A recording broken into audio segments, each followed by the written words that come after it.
ಆಗ್ಬಿಟ್ಟಿದೆ. ಯಾವ ಕ್ಷಣದಲ್ಲಾದ್ರೂ ಕೂಡ ಅವರ ಬಂಧನದ ಸಾಧ್ಯತೆ. ಇಡಿ ಮುಂದೆ ಬಿ ನಾಗೇಂದ್ರ ಹೇಳೋದೇನು? ಇಡಿ ಮಾಡ್ತಾ ಇರುವಂತಹ ಪ್ರಶ್ನೆಗಳಿಗೆ ಅವರು ಕೊಡ್ತಾ ಇರುವಂತಹ ಉತ್ತರ ಏನು? ಸಚಿವರ ಗಮನಕ್ಕೆ ಇಲ್ಲದೆ ಇಷ್ಟೆಲ್ಲ ಕೋಟಿ ಕೋಟಿಯ ವ್ಯವಹಾರ ನಡೆಯೋದಕ್ಕೆ ಹೇಗೆ ಸಾಧ್ಯ? ಎಷ್ಟೇ ಪ್ರಶ್ನೆ ಕೇಳಿದ್ರು ಕೂಡ ಉತ್ತರ ಕೊಡ್ತಿಲ್ಲ. ನಾನವನಲ್ಲ ಅನ್ನುವಂತ ಉತ್ತರ.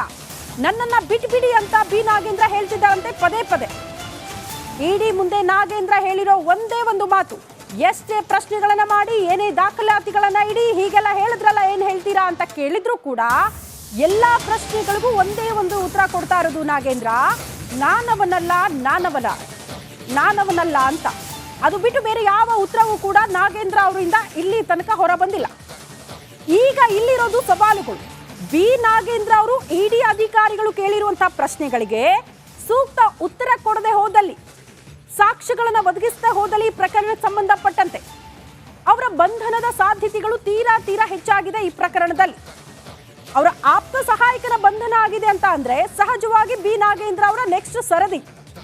ಯಾಕಂದ್ರೆ ಅವ್ರ ಹತ್ರ ಇರುವಂತಹ ಮಾಹಿತಿ ಎಲ್ಲವನ್ನ ಕಲೆ ಹಾಕಿ ಆ ಬಳಿಕ ಬಿ ನಾಗೇಂದ್ರ ಅವ್ರನ್ನ ಬಂಧನ ಮಾಡಬೇಕು ಅಂತ ಇಡಿ ಅಧಿಕಾರಿಗಳು ಸಿದ್ಧತೆ ಮಾಡಿಕೊಂಡಿದ್ದಾರೆ ಅಂತ ಉನ್ನತ ಮೂಲಗಳಿಂದ ಮಾಹಿತಿ ಸಿಕ್ಕಿದೆ.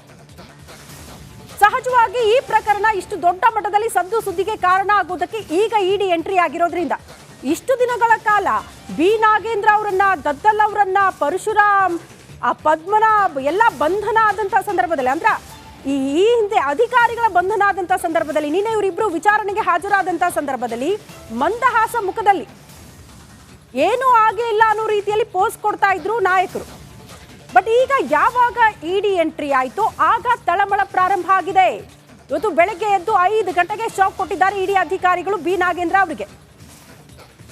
ಡಾಲರ್ಸ್ ಕಾಲೋನಿಯಲ್ಲಿರುವ ಅವರ ನಿವಾಸಕ್ಕೆ ಹೋಗಿ ದಾಳಿ ಮಾಡಿದಂತಹ ಸಂದರ್ಭದಲ್ಲಿ ಸಹಜವಾಗಿ ಶಾಕಿಗೊಳಗಾಗಿದ್ರು ನಾಗೇಂದ್ರ. ಇಷ್ಟೆಲ್ಲ ಬೆಳವಣಿಗೆಯ ಬಳಿಕ ನಿನ್ನೆ ಒಂದು ವಿಡಿಯೋ ರಿಲೀಸ್ ಆಗುತ್ತೆ. ಬಟ್ ದೊಡ್ಡ ಮಟ್ಟದ ಚರ್ಚೆ ಆಯಿತು. ರಿಪಬ್ಲಿಕ್ ಕನ್ನಡ ಎಕ್ಸ್ಕ್ಲೂಸಿವ್ ಆಗಿ ಆ ವಿಡಿಯೋವನ್ನ ನಿಮ್ಮ ಮುಂದೆ ಸ್ಟಾರ್ಟ್ ಆಗ್ಬಿಟ್ಟಿದೆ. ಯಾವ ಕ್ಷಣದಲ್ಲಾದ್ರೂ ಕೂಡ ಅವರ ಬಂಧನದ ಸಾಧ್ಯತೆ. ಇಡಿ ಮುಂದೆ ಬಿ ನಾಗೇಂದ್ರ ಹೇಳೋದೇನು? ಇಡಿ ಮಾಡ್ತಾ ಇರುವಂತಹ ಪ್ರಶ್ನೆಗಳಿಗೆ ಅವರು ಕೊಡ್ತಾ ಇರುವಂತಹ ಉತ್ತರ ಏನು? ಸಚಿವರ ಗಮನಕ್ಕೆ ಇಲ್ಲದೆ ಇಷ್ಟೆಲ್ಲ ಕೋಟಿ ಕೋಟಿಯ ವ್ಯವಹಾರ ನಡೆಯೋದಕ್ಕೆ ಹೇಗೆ ಸಾಧ್ಯ? ಎಷ್ಟೇ ಪ್ರಶ್ನೆ ಕೇಳಿದ್ರು ಕೂಡ ಉತ್ತರ ಕೊಡ್ತಿಲ್ಲ. ನಾನವನಲ್ಲ ಅನ್ನುವಂತ ಉತ್ತರ. ನನ್ನನ್ನ ಬಿಟ್ಬಿಡಿ ಅಂತ ಬಿ ನಾಗೇಂದ್ರ ಹೇಳ್ತಿದ್ದಾರಂತೆ ಪದೇ ಪದೇ. ಇಡಿ ಮುಂದೆ ನಾಗೇಂದ್ರ ಹೇಳಿರೋ ಒಂದೇ ಒಂದು ಮಾತು, ಎಷ್ಟೇ ಪ್ರಶ್ನೆಗಳನ್ನ ಮಾಡಿ, ಏನೇ ದಾಖಲಾತಿಗಳನ್ನ ಇಡಿ, ಹೀಗೆಲ್ಲ ಹೇಳಿದ್ರಲ್ಲ, ಏನ್ ಹೇಳ್ತೀರಾ ಅಂತ ಕೇಳಿದ್ರು ಕೂಡ ಎಲ್ಲಾ ಪ್ರಶ್ನೆಗಳಿಗೂ ಒಂದೇ ಒಂದು ಉತ್ತರ ಕೊಡ್ತಾ ಇರೋದು ನಾಗೇಂದ್ರ, ನಾನವನಲ್ಲ ಅಂತ. ಅದು ಬಿಟ್ಟು ಬೇರೆ ಯಾವ ಉತ್ತರವೂ ಕೂಡ ನಾಗೇಂದ್ರ ಅವರಿಂದ ಇಲ್ಲಿ ತನಕ ಹೊರ ಬಂದಿಲ್ಲ. ಈಗ ಇಲ್ಲಿರೋದು ಸವಾಲುಗಳು. ಬಿ ನಾಗೇಂದ್ರ ಅವರು ಇಡಿ ಅಧಿಕಾರಿಗಳು ಕೇಳಿರುವಂತಹ ಪ್ರಶ್ನೆಗಳಿಗೆ ಸೂಕ್ತ ಉತ್ತರ ಕೊಡದೆ ಹೋದಲ್ಲಿ, ಸಾಕ್ಷ್ಯಗಳನ್ನು ಒದಗಿಸದೆ ಹೋದಲ್ಲಿ ಪ್ರಕರಣಕ್ಕೆ ಸಂಬಂಧಪಟ್ಟಂತೆ ಅವರ ಬಂಧನದ ಸಾಧ್ಯತೆಗಳು ತೀರಾ ಹೆಚ್ಚಾಗಿದೆ. ಈ ಪ್ರಕರಣದಲ್ಲಿ ಅವರ ಆಪ್ತ ಸಹಾಯಕನ ಬಂಧನ ಆಗಿದೆ ಅಂತ ಅಂದ್ರೆ ಸಹಜವಾಗಿ ಬಿ ನಾಗೇಂದ್ರ ಅವರ ನೆಕ್ಸ್ಟ್ ಸರದಿ. ಯಾಕಂದ್ರೆ ಅವ್ರ ಹತ್ರ ಇರುವಂತಹ ಮಾಹಿತಿ ಎಲ್ಲವನ್ನ ಕಲೆ ಹಾಕಿ ಆ ಬಳಿಕ ಬಿ ನಾಗೇಂದ್ರ ಅವ್ರನ್ನ ಬಂಧನ ಮಾಡಬೇಕು ಅಂತ ಇಡಿ ಅಧಿಕಾರಿಗಳು ಸಿದ್ಧತೆ ಮಾಡಿಕೊಂಡಿದ್ದಾರೆ ಅಂತ ಉನ್ನತ ಮೂಲಗಳಿಂದ ಮಾಹಿತಿ ಸಿಕ್ಕಿದೆ. ಸಹಜವಾಗಿ ಈ ಪ್ರಕರಣ ಇಷ್ಟು ದೊಡ್ಡ ಮಟ್ಟದಲ್ಲಿ ಸದ್ದು ಸುದ್ದಿಗೆ ಕಾರಣ ಆಗೋದಕ್ಕೆ ಈಗ ಇಡಿ ಎಂಟ್ರಿ ಆಗಿರೋದ್ರಿಂದ ಇಷ್ಟು ದಿನಗಳ ಕಾಲ ಬಿ ನಾಗೇಂದ್ರ ಅವರನ್ನ, ದದ್ದಲ್ ಅವರನ್ನ, ಪರಶುರಾಮ್, ಪದ್ಮನಾಭ್ ಎಲ್ಲ ಬಂಧನ ಆದಂತಹ ಸಂದರ್ಭದಲ್ಲಿ, ಅಂದ್ರೆ ಈ ಹಿಂದೆ ಅಧಿಕಾರಿಗಳ ಬಂಧನ ಆದಂತಹ ಸಂದರ್ಭದಲ್ಲಿ, ನಿನ್ನೆ ಇವರಿಬ್ರು ವಿಚಾರಣೆಗೆ ಹಾಜರಾದಂತಹ ಸಂದರ್ಭದಲ್ಲಿ ಮಂದಹಾಸ ಮುಖದಲ್ಲಿ ಏನೂ ಆಗೇ ಇಲ್ಲ ಅನ್ನೋ ರೀತಿಯಲ್ಲಿ ಪೋಸ್ ಕೊಡ್ತಾ ಇದ್ರು ನಾಯಕರು. ಬಟ್ ಈಗ ಯಾವಾಗ ಇಡಿ ಎಂಟ್ರಿ ಆಯ್ತು ಆಗ ತಳಮಳ ಪ್ರಾರಂಭ ಆಗಿದೆ.